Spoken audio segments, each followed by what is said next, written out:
Exactly. And today we're digging into some pretty fascinating ideas from Demis Hassabis, the CEO of DeepMind. Right, based on those recent discussions he had over at Queen's College, Cambridge. That's the one. Our mission today is basically to unpack his perspective on where learning and, work itself is heading because of AI. And the core idea, the really striking thing, is his focus on, well, learning how to learn. Yeah. He puts that above almost everything else, even specific hard skills. Which is quite a shift, isn't it? It really challenges the traditional advice. Totally flips the script. Yeah. We've always heard specialize, become the expert.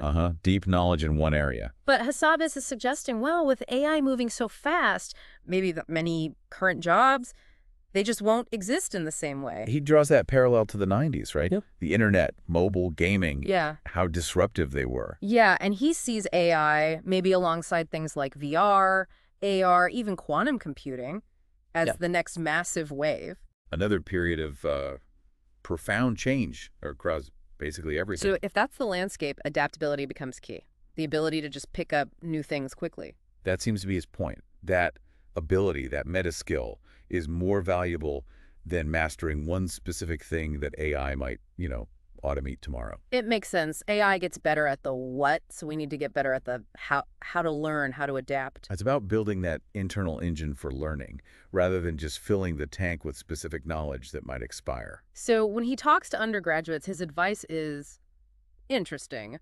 Less about cramming facts for exams. And more about self-discovery during those university years, figuring out how you actually learn best. Exactly. Understanding your own process. He sees that capability as having real durability and value. More durable than maybe, say, knowing a specific programming language that might become less relevant. That seems to be the implication, which, has big consequences for education. Huge.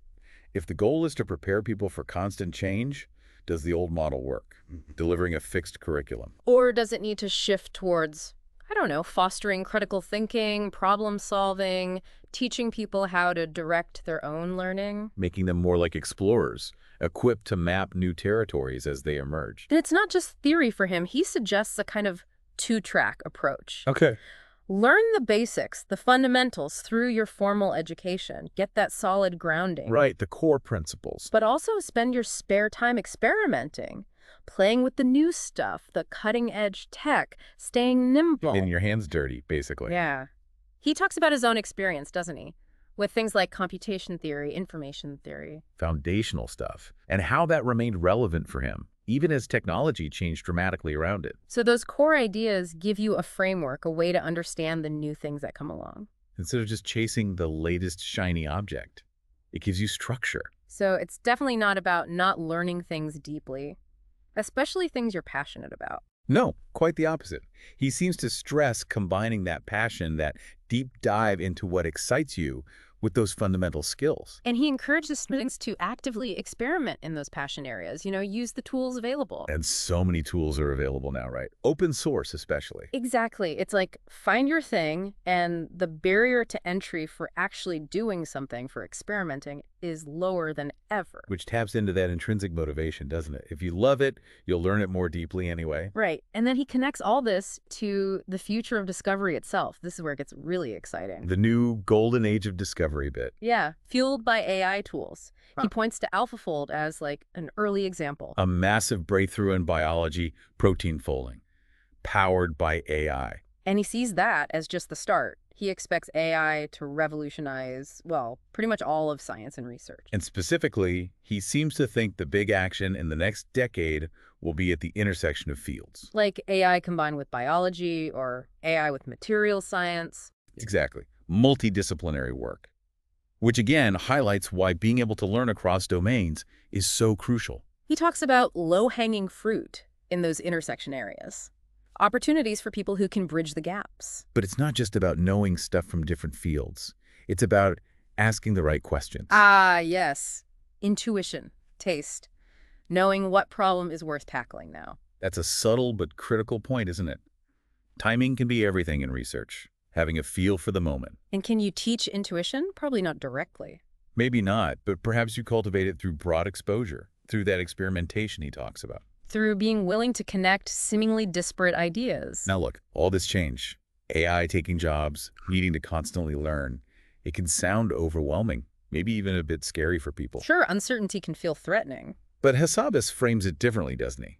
He sees disruption as inherently creating opportunity. Yeah, huge opportunity. Just like the internet boom created a whole new industries and possibilities. So the advice is, stay open-minded, be ready to spot those chances, which might come from unexpected places. Again, that multidisciplinary view helps there, seeing connections others might miss. It's a strategy for navigating the uncertainty, not just bracing for impact. Okay, but let's push on this a bit.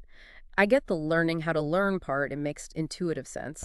But is he really saying deep expertise doesn't matter as much anymore? Surely you still need people who know a specific field inside out. That's a fair point. I mean, you can't build bridges with just general learning ability, can you? You need engineers with deep knowledge. Right. Or, surgeons or specialist researchers. Isn't there a danger in devaluing that deep dive? Maybe. Maybe it's not devaluing it, but reframing its role.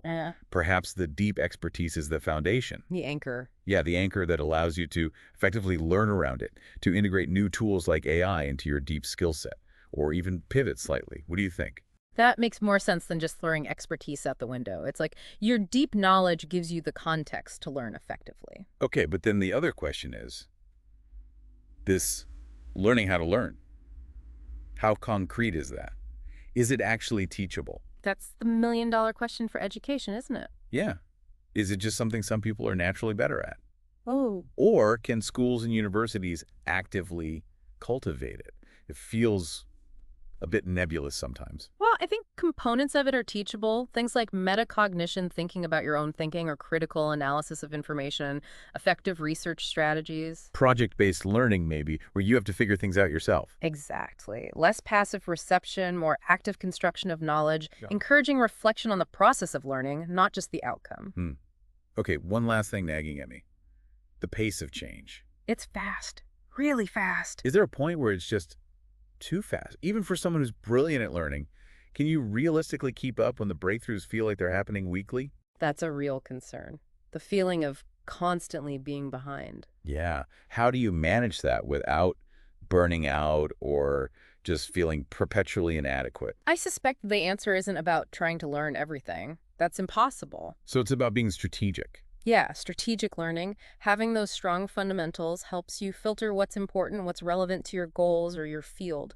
And maybe accepting you won't know everything, but having the confidence you can learn what you need to learn when you need it. Precisely. It's about building that capability and that confidence. Learning smart, not just learning more.